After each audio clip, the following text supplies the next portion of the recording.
بسم اللہ الرحمن الرحیم۔ آج کی پریزنٹیشن میں ہم جماعتوں کے اہداف، ان کے طریقہ کار کے آئینے میں اس کا ایک تقابلی جائزہ لیں گے، اور اس میں وہ جماعتیں شامل ہیں جو پاکستان میں اقامت دین کے لیے یا اسلامی نظام کو غالب کرنے کے لیے مختلف عنوانات سے کوشش کر رہی ہیں، اور وہ جماعتیں شامل نہیں ہیں کہ جو اپنے آپ کو اسلامی انقلاب کا دعوے دار نہیں کہتی۔ وہ جماعتیں جو ملک میں تبدیلی لانے کے لیے اور اسلامی تبدیلی لانے کے لیے یا اسلامی انقلاب لانے کے لیے جدوجہد کر رہی ہیں، وہ 3 طریقوں پر کوشش کر رہی ہیں۔ سب سے پہلا طریقہ جسے ہم 100% کا طریقہ کہتے ہیں، دوسرا طریقہ 51% کا طریقہ ہے، اور تیسرا طریقہ ہے چھوٹے گروہ کا طریقہ، یا اس کو ہم انقلابی طریقہ کار کہیں گے۔ ان تینوں طریقوں کی وضاحت اس طرح سے ہے کہ یہ نظریہ کہ لوگوں پر محنت کرو، جب سب لوگ درست ہو جائیں گے تو معاشرہ خود بخود درست ہو جائے گا، اس طریقے کو ہم 100% والا طریقہ کار کہتے ہیں۔ اور دوسرا یہ نظریہ کہ الیکشن میں محنت کرو، جب ہم اکثریت حاصل کر کے اکثریت کے ووٹ لے لیں گے، حکومت بنا لیں گے تو نظام بدل دیں گے، اسے ہم 51% کا طریقہ کہتے ہیں۔ اور یہ نظریہ کہ چند لوگ جنہوں نے اپنے اوپر اللہ کا دین نافذ کر لیا ہو، اگر متحد اور منظم ہو کر زور لگائیں تو وہ اکثریت پر غالب آ سکتے ہیں، اسے ہم انقلابی طریقہ کار کہتے ہیں۔ ان طریقوں کی نمائندہ جماعتیں، ان پہ بہت سی جماعتیں عمل کر رہی ہیں، لیکن ان کی نمائندہ جماعتیں 3 ہیں۔ 100% کے طریقے کی نمائندہ جماعت تحریک دعوت و تبلیغ ہے، جس کا مرکز رائے بینڈ لاہور میں ہے، اور 51% کے طریقے کی نمائندہ جماعت جماعت اسلامی ہے، جس کا مرکز منصورہ لاہور میں ہے، اور انقلابی طریقے کی نمائندہ جماعت تنظیم اسلامی ہے، جس کا مرکز گڑھی شاہو لاہور میں ہے۔ ان تینوں جماعتوں کے اہداف، ان کی میتھڈالوجی کے حوالے سے اگر ہم بات کریں تو تبلیغی جماعت کا پاکستان کے لیے ہدف یہ ہے کہ سب پاکستانی بدل جائیں تو نظام بدل جائے گا، اور اگر پاکستان کی آبادی کو 18 کروڑ مان لیا جائے تو تبلیغی جماعت کا ہدف یہ ہے کہ 18 کروڑ افراد بدل جائیں تو تبدیلی آ جائے گی۔ اس طرح جماعت اسلامی جو پاکستان میں انقلاب برپا کرنے کے لیے اس کا جو ہدف ہے، اس کو اکثریتی ووٹ مل جائیں۔ اگر ہم یہ کہیں کہ کل آبادی کے 40% ووٹ پڑتے ہیں تو کیا یعنی کہ کل آبادی کے جو 40% ووٹ ہیں ان میں سے جو 51% ووٹ ہیں وہ 3 کروڑ اور 70 لاکھ ہیں، یعنی جماعت کو کامیابی کے لیے اکثریت حاصل کرنے کے لیے 3 کروڑ 70 لاکھ ووٹ درکار ہے۔ جبکہ تنظیم اسلامی پاکستان میں انقلاب کے لیے یہ ہدف مقرر کرتی ہے کہ اگر اسے 50,000 افراد تربیت یافتہ مل جائیں تو وہ اقدام کے مرحلے میں چلے جائیں گے اور اس سسٹم کے خلاف عملی جدوجہد یا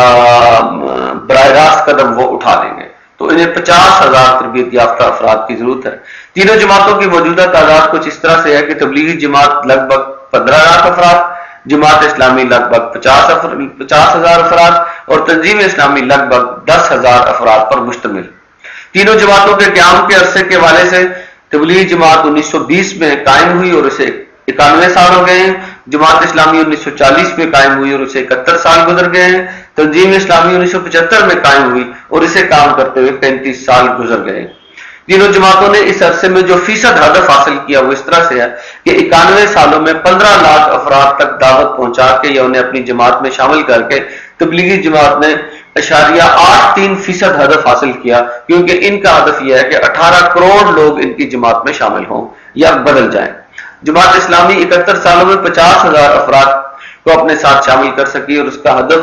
جو ہے وہ تھا 3 کروڑ 70 لاکھ افراد، تو اس کے حوالے سے یہ ہدف بنتا ہے 0.14%، اور تنظیم اسلامی 35 سال میں 10,000 افراد کو لے کے چل سکی اور اس کا اصل ہدف 50,000 افراد تھا۔ تو ان 35 سالوں میں تنظیم اسلامی نے اپنے ہدف کا 20% حاصل کیا۔ تبلیغی جماعت کو اپنا ہدف کے حصول کے لیے جو وقت درکار ہے اس کی تاریخ کے آئینے میں وہ یہ ہے کہ تبلیغی جماعت نے 91 سال میں 15 لاکھ افراد کو شامل کیا جو ہدف کا 0.83% بنتے ہیں۔ اگر اسی طریقے اور رفتار سے چلتے رہے تو 10,920 سال میں ان کا ہدف پورا ہوگا۔ اسی طرح جماعت اسلامی کو اپنے ہدف کے حصول کے لیے جو وقت درکار ہے، جماعت اسلامی 71 سال میں 50,000 ووٹر پیدا کیے جو کہ ہدف کا 0.14% بنتے ہیں۔ اگر اسی طریقے اور رفتار سے چلتے رہے تو 52,540 سال میں یہ ہدف حاصل ہوگا۔ اسی طرح تنظیم اسلامی کو اپنے ہدف کے حصول کے لیے جو وقت درکار ہے، تنظیم اسلامی نے 35 سال میں 10,000 افراد کو منظم کیا جو کہ ہدف کا 20% بنتے ہیں، اگر اسی طریقے اور رفتار سے چلتے رہے تو 175 سال میں یہ ہدف حاصل ہو سکتا ہے۔ اس سلسلے میں چند معروضات وہ یہ ہیں کہ یہ کہا جاتا ہے کہ لوگوں پہ محنت کرو، جب سب لوگ اچھے ہو جائیں گے تو معاشرہ بدل جائے گا۔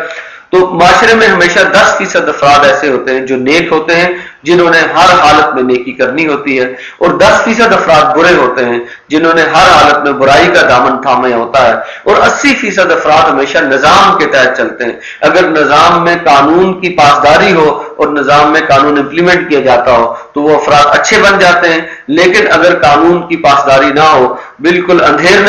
نگری اور چوپٹ راج کا معاملہ ہو، تو وہ افراد بھی اسی تناسب سے جو ہے وہ نظام کی پیروی نہیں کرتے اور وہ افراد بھی برے کہلاتے ہیں۔ تو اس کی مثال ایسی ہے کہ جیسے پاکستان میں ہمارے پاکستانی افراد پاکستان میں نہ لائنوں میں کھڑے ہوتے ہیں، نہ اشاروں پہ رکتے ہیں، نہ کسی قانون کی پابندی کرتے ہیں، لیکن جب یہی افراد ان ممالک میں چلے جاتے ہیں جن میں نظام قائم ہے، وہاں پہ جا کے یہ قطاریں بھی لگاتے ہیں اور وہاں جا کے یہ اشاروں پہ بھی کھڑے ہوتے ہیں، کیونکہ ان کو پتہ ہے کہ اگر ہم نے ایسا نہ کیا تو یہ سسٹم ہمیں جکڑ لے گا اور ہمیں اس کی سزا ملے گی۔ تو اس لیے جب تک سسٹم نہیں بدل جاتا، 80% افراد جو ہیں، سسٹم بدل جائے ایک دم تو 80% افراد اچھے ہو جاتے ہیں، 10% تو پہلے ہی نیک ہوتے ہیں، اور 10% ایسے ہیں کہ جتنا اچھا نظام بھی بنا لیا جائے وہ برے کے برے ہی رہتے ہیں۔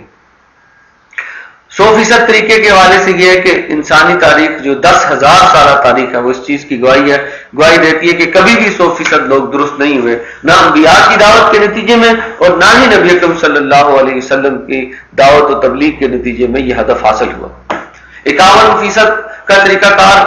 الیکشن سے نظام چلائے جاتے ہیں، بدلے نہیں جاتے۔ الیکشن جمہوریت کو تحفظ دینے کے لیے منعقد کیے جاتے ہیں، نہ کہ اس کو جڑ سے اکھاڑنے کے لیے۔ الیکشن سے آج تک نہ انقلاب آیا ہے اور نہ آئے گا۔ انقلابی تبدیلی کے لیے کبھی الیکشن نہیں کروائے جاتے، بلکہ جمہوری نظام کو اچھے طریقے سے چلانے کے لیے الیکشن کو آئے جاتے ہیں۔ الیکشن سے اکثریت بھی حاصل ہو جائے تو بعض دوسری قوتیں سسٹم میں ایسی ہوتی ہیں کہ وہ انقلاب کا راستہ روک دیتی۔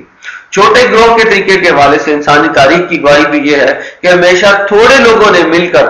جدوجہد کی، جو باکردار لوگ تھے انہوں نے کامیابی حاصل کی، معاشرے میں تبدیلی لائی۔ قرآن مجید بھی یہ کہتا ہے کہ کم من فئۃ قلیلۃ غلبت فئۃ کثیرۃ، 12 ایسا ہوا کہ ایک چھوٹی جماعت ایک بڑی جماعت پہ غالب آ گئی۔ نبوی انقلاب بھی اس چیز کی گواہی ہے کہ نبی اکرم صلی اللہ علیہ وسلم کی جماعت یا جو افراد تھے وہ تھوڑے تھے حجاز کی آبادی کے حوالے سے، لیکن جب آپ صلی اللہ علیہ وسلم نے سسٹم کو قائم کر دیا، فتح مکہ کے بعد یہ ہوا کہ تمام افراد گروہ در گروہ اذا جاء نصر اللہ والفتح ورأیت الناس يدخلون فی دین اللہ افواجا، کہ جب اللہ کے مدد سے فتح آ گئی تو تم دیکھتے ہو کہ لوگ فوج در فوج، گروہ در گروہ جو ہے وہ اللہ کے دین میں داخل ہونے لگے۔ یہ سب اس سسٹم کی برکت تھی جو فتح مکہ کے بعد نبی اکرم صلی اللہ علیہ وسلم نے قائم کیا تھا۔ انقلابی طریقہ کار کی رفتار کے حوالے سے ایک یہ بات بھی کہ انقلابی طریقہ ہمیشہ 1 2 3 4 کی رفتار سے آگے نہیں بڑھتا، بلکہ وہ 1 2 4 16 32 64 128 کے